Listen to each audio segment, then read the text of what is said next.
Well, hello everyone. Bill Molyneux here with Bill's History World with Goober the Traveling Bear, and we're with Mr. Nell, the historian. And Mr. Nell, where are we located? Well, we're at the Maryland Veterans Museum here in Patriots Point, Maryland, and we're open 4 days a week. Um, I'd like for everybody to come down here, check us out. Yeah, I think you'll enjoy visiting here. We got a lot to show the general public. Okay, and I think today you're going to show me around the World War II room and the different weapons that you have here. Yeah, we're going to go briefly over the weapons that are used by both the Axis and the Allied forces. We're going to start with the Imperial Japanese forces. To start off, we have these two Arisaka Tsukyuin Sanjuhachi Tsukyuin Kyuju, which means Arisaka Type 38 and Type 99 rifles, or Soju, pronounced in Japanese. The Type 38 here above fired a 6.5 by 50 millimeter round or 25 caliber round. It had been in service since the early 20s till the end of the war in 1945. Seen a lot of action during the Sino-Japanese War in the late 30s and in the undeclared war between the Soviet Union and Japan in Mongolia.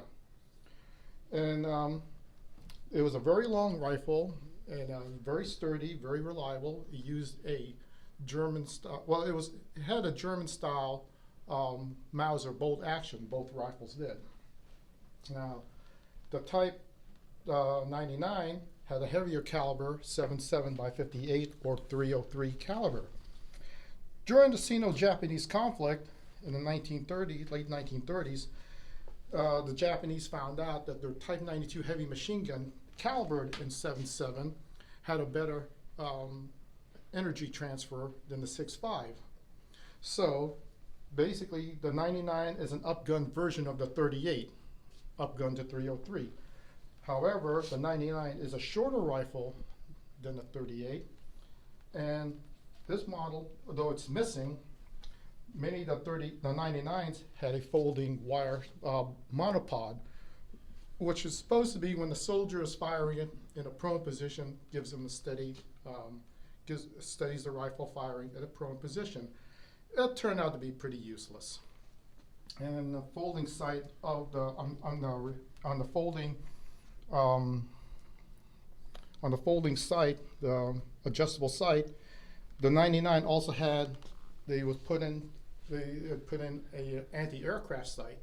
Well, that was kind of wishful thinking. It proved to be also useless. Many of the troops removed that anti-aircraft sight. So here are the sidearms used by the Rikugun and the Riko Sentai. That's the Army and Special Naval Landing Force. The Type 14 Nambu, like the Type 38, also had a 20-year service from the 20s to the end of the war. It's been mistaken, even up to this day, it's been called the Japanese Luger. Well, there is no commonality between the Type 14 and the P08 Luger, none whatsoever. It fires an 8mm round, which many gun experts say that's kind of anemic and underperforming, but the pistol is still a very reliable sidearm usually issued to Japanese officers and NCOs. Now, the other type Nambu pistol, Tsukuyin Kyuju 94, this wasn't a very aesthetic looking handgun, as you can see. In fact, it had some issues. The 94, like the 99 rifle, also was issued from 1939, came about in 1939 till the end of the war. I don't know if it was because of the problems with the materials they use or the manufacturing, but the 94 had a weak sear to it, meaning that, let's say if you're trying to eject a round by grasping the slide of the 94, if you grasp it too hard, put too much pressure on one part of the slide, if there's a round in the chamber, you will set that weapon off. So, not very good for the shooter. In the latter stages of the war, This is another 99, also in 7.7 caliber. During the latter stages of the war, around 1944-45, they had these 99 rifles known as the last ditch. What happened was Japan was lacking in the many materials. They're cut off from their empire from the very deadly and effective naval blockade done by the U.S. Navy submarine services, and then you start having B-29s just carpet bombing Japanese industry. So they had these cottage industries making these what called last-ditch 99s, made very substandard. They didn't even have the folding adjustable rear sight, just a simple peep sight to it, and it was very inaccurate. And then they did in some type. This one here had a buttstock, but then most of them didn't even have a buttstock. It just had 2-3 nails driven into the stock. A lot of times, the Dodge Ditch 99 was more dangerous to the shooter than it was to the enemy. Okay, then this one here, it's a Japanese hand grenade. It's a ceramic grenade.